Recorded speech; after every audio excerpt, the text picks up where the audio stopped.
แต่งตัวเหมือนขนาดเนี่ยชื่อขนาดแต่งตัว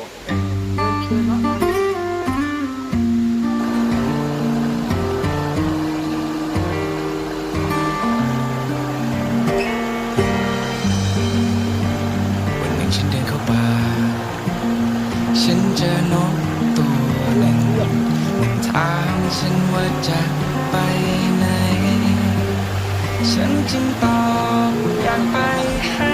ไกลไกลเกินกว่าที่ฉันเคยไป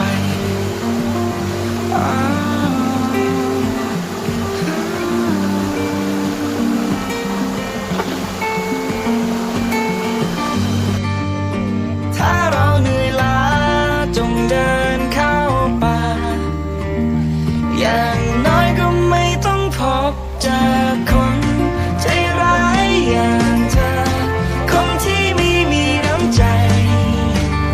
ไม่มีเยื่อใยให้คนเคยรักกันใจร้ายอย่างเธอต้องทิ้งให้อยู่คนเดียว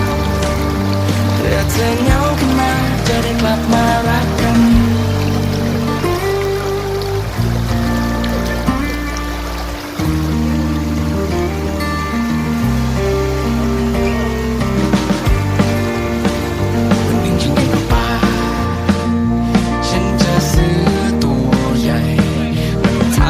ฉันว่ากลัวบ้างไหม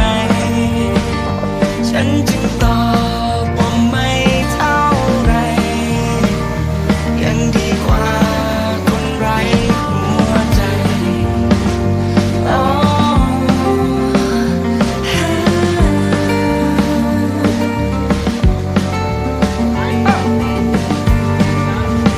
เมื่อเราปวดร้าวจงเดินเข้าป่าอย่างน้อยก็ไม่ต้องพบเจอคนใจร้ายอย่างเธอคนที่ไม่มีน้ำใจไม่มีเยื่อใยให้คนเคยรักกัน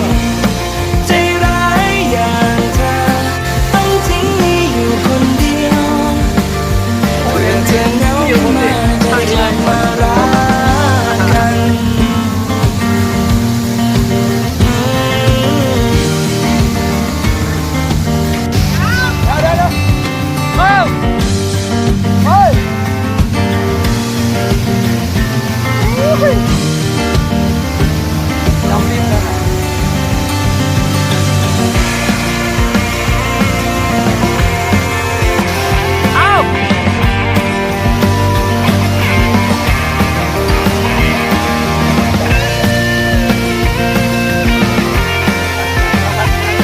เฮียเร็ว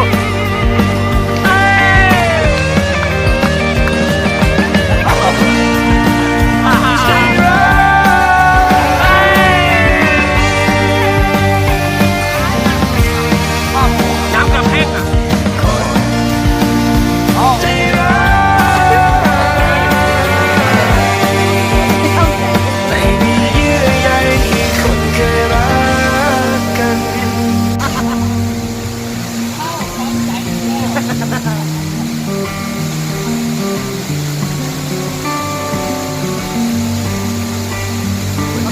Ha ha